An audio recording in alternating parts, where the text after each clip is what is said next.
Усны тухай. Бид усыг өдөр тутамдаа унд авах үе, газар тариалан, хөдөө аж ахуй, үйлдвэр үйлчилгээ, мал аж ахуй зэрэг бүх төрлийн салбарт өргөн ашигладаг. Иймээс эндээс ус хэрэглэгч болон ус ашиглагч гэсэн ойлголт гардаг. Ус хэрэглэгч гэж хэнийг хэлэх вэ? Өдөр тутмын унд авах үе, гэр бүлийн мал аж ахуй, гэр бүлийн хэрэгцээний газар тариалан зэрэгт ашиг олох зорилгогүйгээр усыг хэрэглэж байгаа хэрэглэгчийг ус хэрэглэгч гэнэ.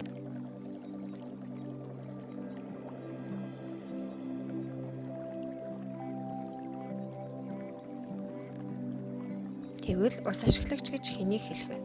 Ашиг олох зорилготой газар тариалан, алтны, нүүрсний зэрэг бүх төрлийн уул уурхай, үйлдвэрүүд, мөн цайны газар, ресторан, гуанз, талах, нарийн бор зэрэг хүнсний үйлдвэрлэл, машин угаалга, бүх төрлийн эрчим хүчний станц, үйлдвэрүүд, барилга ухсралт зэрэг ашиг олох зорилгоор үйлдвэрлэл үйлчилгээндээ усан орчинг ашиглаж буй иргэн аж ахуй нэгж байгууллагыг ус ашиглагч гэнэ.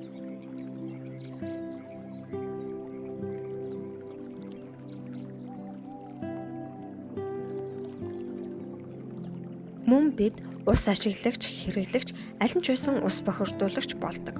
Учир нь бидний усны хэрэглэнээс хаяг бохир ус өдөр бүр гарч байна. Гэхдээ бохир усыг хүмүүс янз бүрээр хэрэглэдэг. Энэ бүгд нь харин хоорондоо адилхан уу ялгаатай бол мэдээж ялгаатай. Бидний өдөр тутамдаа хайж байгаа бохир усыг саарал ус, шар ус, хар ус, бор ус гэж ангилдаг.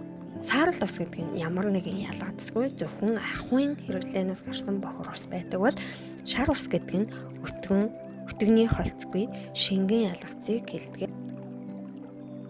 Харин хар ус гэдэг нь усаар шингэлсэн өтгөн шингэн ялгацтай шингэнийг хэлдэг бол бор ус гэдэг нь усаар шингэлэн зайлуулсан өтгөн ялгацтай хаягдл усыг хэлдэг. Хүүхдүүдээ та нар одоо ус хэрэглэгч ашиглагчийн ялгааг болон бохир усны ялгааг мэддэг боллоо. Дараагийн хичээлээр уулзтлаа. Баяртай.